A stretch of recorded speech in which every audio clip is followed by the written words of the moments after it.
section that I'd like to look at is played in part C of the tune, from bar 49 to 56.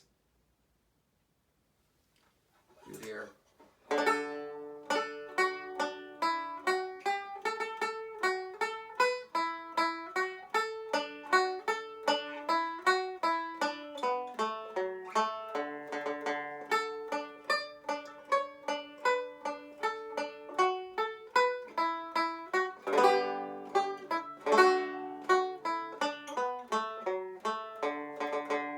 so there's actually quite a lot going on there.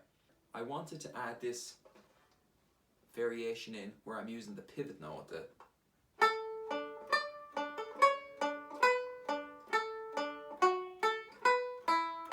where I keep going back to the high D. Now, if I was just to play that without changing anything else, it might sound a bit out of place. So what I did was, in bar 49, I introduced the high D there to get the listener's ear used to that note before I went for the... So you'll hear I played in bar 49 this D chord, and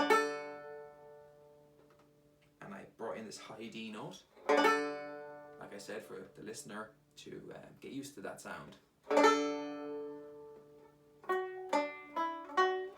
And then I played again, going back to the high D, again preparing the listener's ear for this. So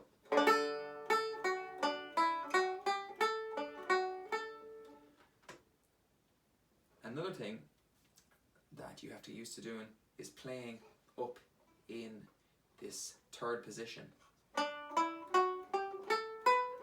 It's called third position because your first finger is playing where your third finger usually plays.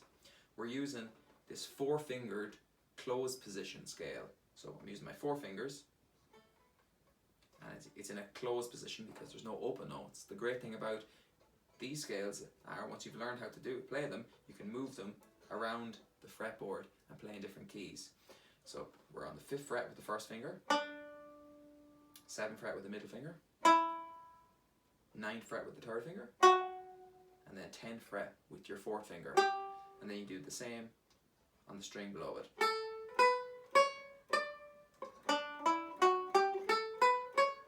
So that's your D, E, F sharp, G, A, E, C sharp, and D. When you're moving up into second and third and fourth position, the best time to do it is when you have an open note, because you don't need to hold down on the strings, so it gives you an opportunity to move. So I played, and as I played those open notes, I start moving my left hand down to get in position for the... Now if I didn't have those open notes, it would be much more difficult to move down into position smoothly. So use your open notes as an opportunity to change position. And you'll notice when I came out of that position to move back here, I used the open note again. So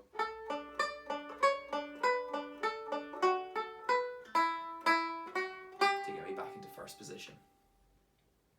In the last line of the tune, I moved into third position again to play a variation. This is on bar 93. I played.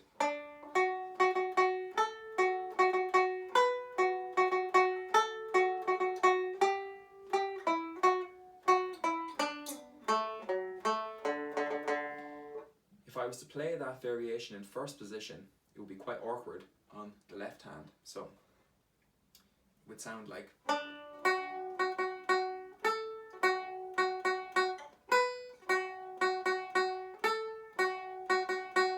And moving up to the high B, there's a slight gap in the notes, a slight little break.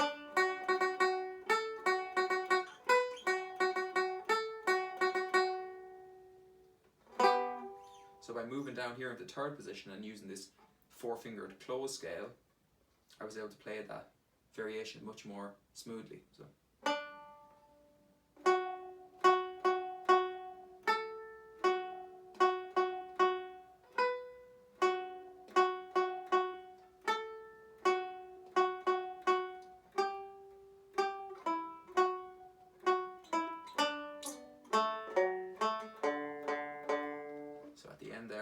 slide back out of position to get back to the B. Now, I could have played the notes here, but the tone is slightly different down past the 7th and 9th fret, so I decided to move back to first position.